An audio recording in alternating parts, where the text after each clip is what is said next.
තමන් සතු කරගනි. දෙකයි තුනයි. ඔව් තරඟය ආරම්භ වුණා.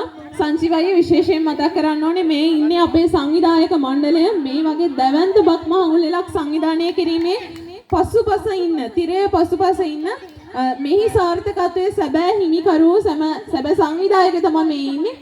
ඉතින් අපි ඔවුන් වෙනුවෙන් ඕන දිරිගන්වන්න ප්‍රේක්ෂකින්ට ආරාධනා කරන හොඳ අත්පොලසන්නාදයක් දෙමු මේ තරඟකරුවන්ට හොඳින් නිර්මාත් කරමු. මොකද මේ වගේ දැවැන්ත බක් මහවුලක් පසුපස ඉන්න එහි සාර්ථකත්වයේ නියමුවරියෝ සහ නියමුවරයෝ තමයි මේ ඉන්නේ.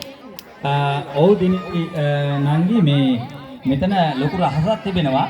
මේ චාමර මහත්මයා ඒ වගේම අචින්ත ඒ වගේම ශාමා මේ තුන්දෙනා හොඳට පුරුදු වෙලා ඇවිල්ලා තියෙන්නේ. අනිවාර්යයෙන්ම ජයග්‍රහණය ලබනවායි කියලා තමයි තුන්දෙනා එකතු පහදු වෙලා දැන් වැඩේට සම්බන්ධ වෙලා සිටින්නේ.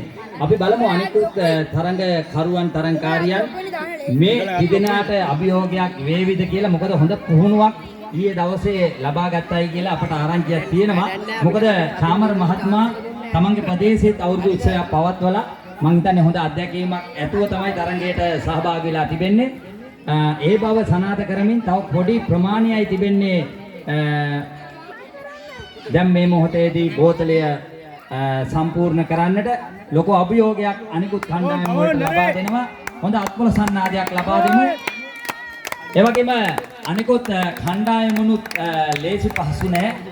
ඊටාත්ම යොහුසුලුව තරඟයට අවතීර්ණ වෙලා බෝතලයට වතුර පුරවන ආකාරයයි අපිට දක්න ලැබෙන්නේ. හැබැයි හදිස්සි වුණාට බෑ. Tamange අතට හම්බ වෙන සියලුම වතුර ප්‍රමාණය බෝතලයට සමාන ගැනීම අනුව තමයි ජයග්‍රහණය සිදු කරන්නේ. මේ මොහොතේදී මම හිතන්නේ වයසින් බාලම කණ්ඩායම තමයි ජයග්‍රහණය ලැබුවේ.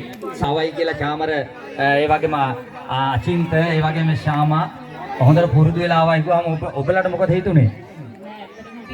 එහෙම දිනන්න බලාගෙනම නෙමෙයි මේ සංවිධායක මණ්ඩලය අපි නිකන් සතුටට තමයි මේ තරඟ දාගත්තේ. ඇත්තටම සතුටේ කවුරු දිනුවත් අපිට සතුටේ. හොඳයි. හොඳ අත්පොල සන්නාදයක් දෙමු. හරි.